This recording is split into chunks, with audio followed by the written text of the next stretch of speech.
আজকে ঘোষিত press briefing এ তিনি সেই কমিশন গঠনের ঘোষণা দিয়েছেন 5 দিনের মধ্যে। আমরা তাকে 5 দিন দেওয়ার পক্ষে, কিন্তু যদি 5 দিনের মধ্যে এই কমিশন জাতির সামনে প্রকাশ করা না হয় এবং সেখানে যদি কোন দালাল থাকে, তাহলে 6ষ্ঠ দিনের দিন আমাদের রাজপথে দেখা হবে। তারা যেন তাদের গতি নিয়ে সতর্ক থাকে। আমরা ছাত্র জনতার পক্ষ থেকে বলতে চাই, প্রথমত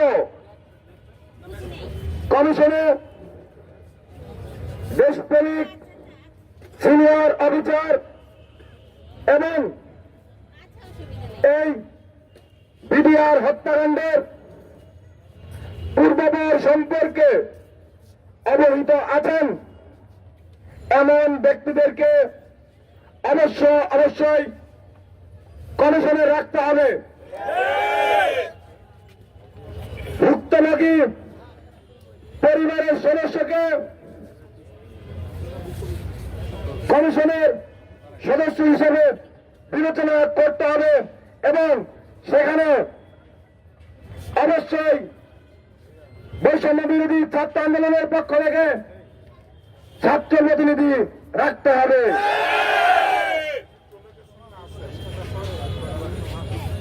পাঁচ দিনের মধ্যে যেই কমিশন গঠিত হবে সেই কমিশনের রিপোর্ট দ্রুততম সময়ের মধ্যে দিতে হবে। কারণ আমরা মনে করি এই বিডিআর হত্যাকাণ্ড নিয়ে ইতিমধ্যে দেশপ্রেমিক অফিসারেরা দায়িত্বপ্রাপ্তদের অনেকে ইতিমধ্যে নিরপেক্ষ রিপোর্ট তৈরি করেছেন। দ্বিতীয়ত, বিস্ফোরক মামলায় যারা জেলে ঢুকে মরছেন তাদেরকে দ্রুততম সময়ের মধ্যে ন্যায় বিচারের মাধ্যমে মুক্তি দিতে হবে।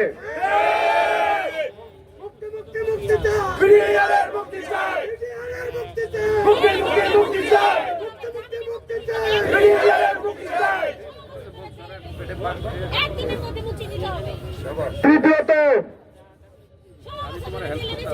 9 তারিখের পরে আর কেউ যেন কোর্টে কারাগারে না থাকে ওই ব্যবস্থা করতে হবে, করতে হবে এবং সেই মুক্তির ব্যবস্থা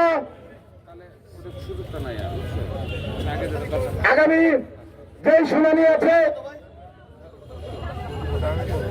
সেই শুনানির দিন যেন সারা বাংলাদেশের মানুষের কাছে এই খুশির সংবাদটি পৌঁছে যায়।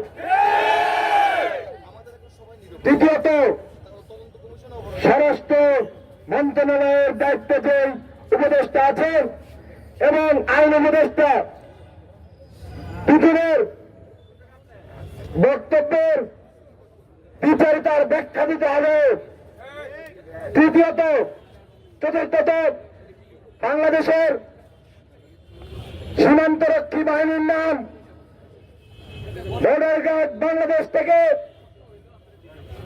পূর্বতন বাংলাদেশ রাইফেলসে ফেরত নিতে হবে।